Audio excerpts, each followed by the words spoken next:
Hi everyone. Gravitation के buildup your understanding का MCQ number 4 discuss करेंगे।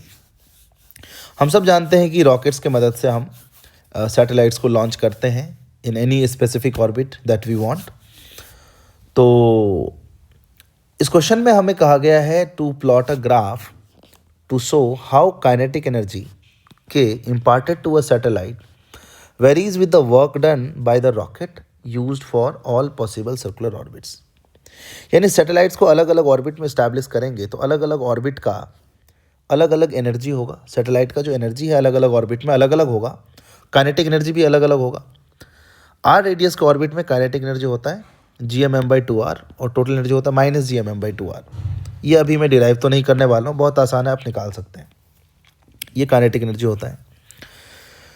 तो ये काइनेटिक एनर्जी जो है अलग अलग ऑर्बिट का, इसका वेरिएशन जो रॉकेट ने वर्क किया उसको स्टैब्लिश करने में उस ऑर्बिट में उसके साथ कैसे है, how kinetic energy varies with work done, ये हमें निकालना है। यानी हमें बेसिकली ग्राफ प्लॉट करना है वर्क डन के साथ काइनेटिक एनर्जी का। यानी हमें काइनेटिक एनर्जी और वर्क डन में रिलेशन निकालना पड़ेगा। और चीज़ क्या दिया हुआ क्वेश्चन में, ignore the effect of rotation of earth and resistance of the atmosphere. Earth के रोटेशन को इग्नोर कर देंगे और रेजिस्टेंस को भी काउंट नहीं करेंगे। साथ में मास ऑफ द सैटेलाइट को m लेना है, small m, radius of the earth has capital R and acceleration of free fall as g on the surface of earth. तो एक काम करते हैं, हम पहले ये देख लेते हैं कि यहाँ से यहाँ तक ले जाने में वर्क डन हुआ कितना। तो energy at the surface, satellite का एनर्जी सरफेस पे था प्योरली पोटेंशियल, क्योंकि अर्थ के रोटेशन को अगर आपने इग्नोर कर दिया तो जो एनर्जी बचेगा वो प्योरली पोटेंशियल फॉर्म में बचेगा।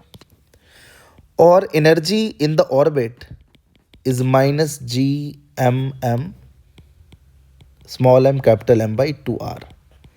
और हमें पता है ये +GM/2r इज काइनेटिक एनर्जी, तो final energy in the orbit is minus of kinetic energy. तो ये जो एनर्जी का डिफरेंस है वही तो रॉकेट ने प्रोवाइड किया होगा। और क्योंकि एयर रेजिस्टेंस है नहीं तो रॉकेट ने जो वर्क किया वो सारा का सारा वर्क सैटेलाइट को मिल गया। यानी उस सैटेलाइट के एनर्जी को इंक्रीज करने में यूज़ हुआ, कहीं पे कोई डेसिपेशन नहीं हुआ एनर्जी का। तो energy at the surface plus work done by the rocket, rocket ने वर्क किया, is equal to energy in the orbit which is -k। तो ये हमारा है -GM/r plus work done is equal to -k। That means k is equal to -w plus minus sign इधर ले आएंगे -GM/r। Mass of earth तो दिया नहीं है तो g के टर्म्स में इसको लिखते हैं, एक्लेशन ड्यू टू ग्रेविटी के टर्म्स में।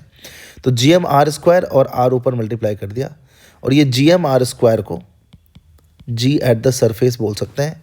तो kinetic energy will be -w plus mgr।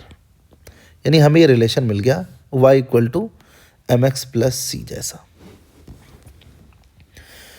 तो अगर मैं इस ग्राफ को प्लॉट करूं तो graph will be a straight line and the slope will be negative. यहाँ माइनस साइन है तो ग्राफ का जो नेचर होगा वो तो ऐसा होगा। But kinetic energy can not be anything. Kinetic energy एक रेंज में होगा, एक तो 0 हो सकता है और मैक्सिमम कितना हो सकता है। तो आप ये देखिए कि kinetic energy is inversely proportional to r। जो ऑर्बिट का रेडियस ज़्यादा होगा उसमें ऑर्बिटल स्पीड कम होता है, काइनेटिक एनर्जी कम हो जाता है वहाँ का। It is inversely proportional to r। तो सबसे छोटा ऑर्बिट कौन होगा, जो r रेडियस के एकदम क्लोज होगा, मतलब सरफेस के क्लोज होगा। तो kinetic energy maximum can be GM/2r, इतना हो सकता है, ये होना चाहिए। यानी अगर इसको मैं स्मॉल g के टर्म्स में लिखूँ तो यहाँ भी r² ऊपर r से मल्टीप्लाई कर दिए तो दिस विल बी mgr/2।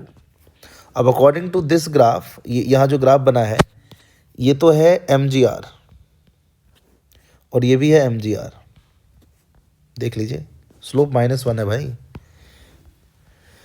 लेकिन काइनेटिक एनर्जी क्या mgr हो सकता है? बिल्कुल नहीं। काइनेटिक एनर्जी का मैक्सिमम वैल्यू तो यही हो सकता है। यानी कि ग्राफ शुरू तो यहाँ से होगा mgr/2 से, यहाँ से शुरू होगा। हाँ, काइनेटिक एनर्जी उससे कम कुछ भी हो सकता है। रेडियस जैसे जैसे बढ़ाओगे काइनेटिक एनर्जी कम होता जाएगा। और काइनेटिक एनर्जी नेगेटिव नहीं हो सकता, क्या हो सकता है? 0। Zero kinetic energy is corresponding to orbit of radius infinity. तो ऑल पॉसिबल ऑर्बिट्स मतलब आर रेडियस से लेकर इनफाइनाइट रेडियस तक। तो काइनेटिक एनर्जी का वैल्यू तो यहाँ से यहीं तक वेरी कर सकता है। अरे समझ आया बात? तो this is the graph of kinetic energy with work done. ये वाला ग्राफ है।